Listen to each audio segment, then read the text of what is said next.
सुप्रभात बच्चों, आज की कक्षा में आप सभी का हार्दिक अभिनंदन है। बच्चों, हमने व्याकरण में पत्र लेखन तक कर लिया है, सूचना लेखन भी कर लिया है। आज से हम व्याकरण पुनरावृत्ति करेंगे। पुनरावृत्ति मतलब रिवीजन। तो पाठ 1 से हम व्याकरण पढ़ेंगे। आप सभी बच्चे ध्यानपूर्वक समझने का प्रयत्न कीजिएगा, क्योंकि जो चीजें आपको समझ में नहीं आई पुनरावृत्ति के दौरान वह और स्पष्ट हो जाएंगी। आज हम सभी पढ़ेंगे व्यंजन, अल्प प्राण एवं महाप्राण। बच्चों, सबसे पहले हम जानेंगे कि यह व्यंजन क्या होता है। आपने पढ़ा है कि वर्ण के 2 भेद हैं। कौन कौन से? सबसे पहले है स्वर और फिर दूसरा भेद है व्यंजन।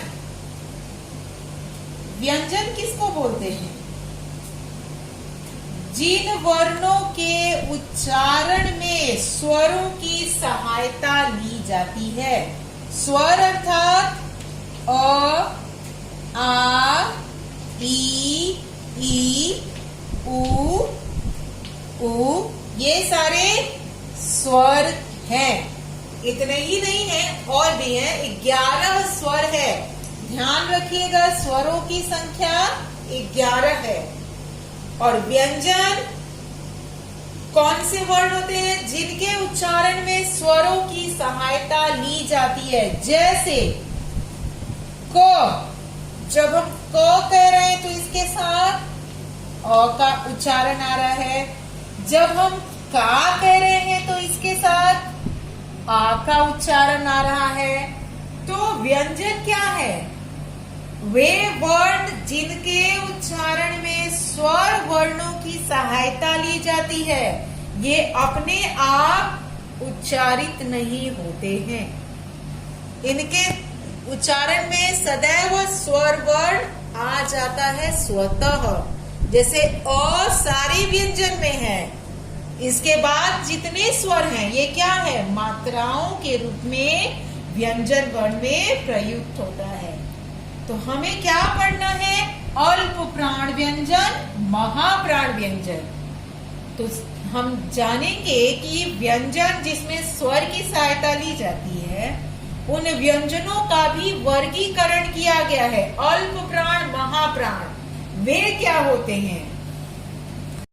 अल्प प्राण व्यंजन। अल्प का मतलब थोड़ा, प्राण का मतलब सांस। ध्यान रखेंगे बच्चों, हम सभी जानते हैं अल्प मतलब थोड़ा, प्राण मतलब सांस। जिन व्यंजन वर्णों के उच्चारण में, जिन व्यंजन वर्णों के उच्चारण में हवा थोड़ी मात्रा में, अल्प मात्रा में निकलती है, उन्हें हम अल्प प्राण व्यंजन कहते हैं। अल्प प्राण व्यंजन क्या है? जिन व्यंजन वर्णों के उच्चारण में हवा अल्प मात्रा में बाहर निकलती, उन्हें हम अल्प प्राण व्यंजन कहते हैं। उदाहरण स्वरूप हम देखते हैं कि कौन कौन से वर्ण है जो कि अल्प प्राण है। तो प्रत्येक वर्ग का पहला, तीसरा और 5वां व्यंजन अल्प प्राण व्यंजन होता है। पहला, तीसरा, 5वां। च, अगर च है तो तीसरा कौन सा होगा? ज। 5वां य, ट, ड, अण। केवल इतने ही नहीं, प्रत्येक व्यंजन वर्ण का क से लेकर म तक जो भी व्यंजन है, उन सब का पहला, तीसरा, 5वां हमेशा यह कौन सी संख्या है? विषम संख्या है। ऑड नंबर है, पहला, तीसरा, पांचवा। और कैसे हम समझेंगे कि अल्प प्राण व्यंजन है? इसका जब उच्चारण करेंगे क, ग, घ, और मैंने आप लोगों को हथेली के साथ एक सिखाया भी था, मैं अभी आपको बताऊंगी भी। क, ग, ng, च, ज, य, ट, ड, अड़। याद रखेंगे, पहला, तीसरा और पांचवा सदैव अल्प प्राण व्यंजन होता है। तो इसकी परिभाषा क्या हो सकती है कि जिन व्यंजन वर्णों के उच्चारण में हवा मुंह से कम मात्रा में, थोड़ी मात्रा में बाहर निकलती है, उसे अल्प प्राण व्यंजन कहते हैं। प्रत्येक वर्ग का पहला, तीसरा, पांचवा अल्प प्राण व्यंजन होता है। अब हम देखते हैं महाप्राण व्यंजन, जो कि ठीक इसका विपरीत होगा। महाप्राण व्यंजन। बच्चों, महा का मतलब क्या हुआ? जिसमें अधिक सांस आए। महा अर्थात कि जो हम सांस ले, उच्चारण की मात्रा अधिक हो। महाप्राण, जिन व्यंजन वर्णों के उच्चारण में सांस अधिक मात्रा में मुंह से बाहर निकलती है, उसे हम महाप्राण व्यंजन कहते हैं। प्रत्येक वर्ग का दूसरा और चौथा वर्ण महाप्राण होता है। ख, घ, छ, झ, ठ, ढ। कैसे हम याद रखेंगे? महाप्राण दूसरा और चौथा, और महा मतलब अधिक। प्रत्येक वर्ग का दूसरा और चौथा महाप्राण व्यंजन होता है। और इसको हम कैसे पहचानते हैं? उच्चारण के आधार पर। तो इसकी परिभाषा क्या हो सकती है?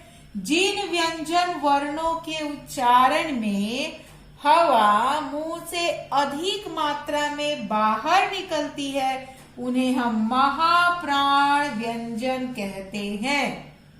प्रत्येक वर्ग का दूसरा, चौथा महाप्राण व्यंजन होता है। तो बच्चों, अभी हमें इसका अभ्यास कर लेते हैं।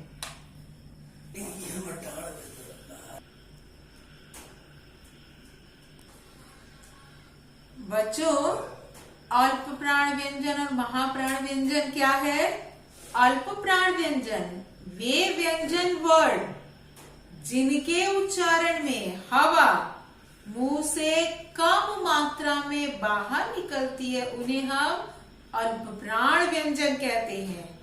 प्रत्येक वर्ग का तीसरा, प्रत्येक वर्ग का पहला, तीसरा, पांचवा, पहला, तीसरा, पांचवा अल्प प्राण व्यंजन होता है। अब कैसे होता है, इसको हम ध्यान देते हैं। हम जब उच्चारण कर रहे हैं तो हमारे मुंह से सांस बाहर आती है, अधिक और कम। किसी वर्ण को बोलते समय हवा अधिक निकलती है, किसी वर्ण को बोलते समय कम निकलती है। जैसे अब इसको बोलने के लिए आप हथेली को इस तरह से करेंगे और बोलकर देखेंगे।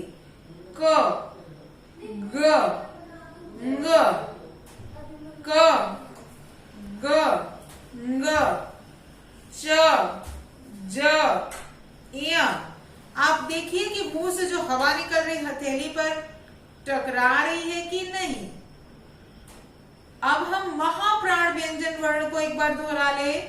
जिन व्यंजन वर्णों को उच्चारण करते समय हवा मुंह से अधिक मात्रा में बाहर निकलती है, उन्हें हम महाप्राण व्यंजन वर्ण कहते हैं। उदाहरण के लिए प्रत्येक वर्ग का दूसरा और चौथा वर्ण महाप्राण व्यंजन वर्ण होता है। ख, घ, छ, झ। अब जरा हम उदाहरण ये उसका अभ्यास कर ले। चलिए, दूसरा और चौथा ख, घ, छ, झ, ठ, ढ। आप देखिए बच्चों कि आपके मुंह से हवा इस पर आ रही है कि नहीं, अधिक स्पर्श हो रहा है कि नहीं। एक बार पुनः अभ्यास। अल्पप्राण महाप्राण। क, ग, ङ, क, ग, ङ, च, ज, ञ, ट, ड, ण। महाप्राण ख, घ, छ, झ, ठ, ढ। केवल इतना ही नहीं, आप प, फ, ब, भ, त, थ, ध का भी अभ्यास कर सकते हैं और आप स्पष्ट हो जाएगा आपको कि यह महाप्राण है कि नहीं, अल्प प्राण है कि नहीं। और हमने इसका नाम अल्प प्राण और महाप्राण क्यों दिया? उच्चारण और सांस की मात्रा जो अधिक निकल रही है, कम निकल रही है, उसी के आधार पर इन व्यंजन वर्णों को बांटा गया है। तो बच्चों, आज की कक्षा के लिए इतना ही। और आपके लिए गृह कार्य होगा कि जो मैंने पहले आपको पढ़ाया है उसको पुनः दोहरा लेंगे। धन्यवाद बच्चों।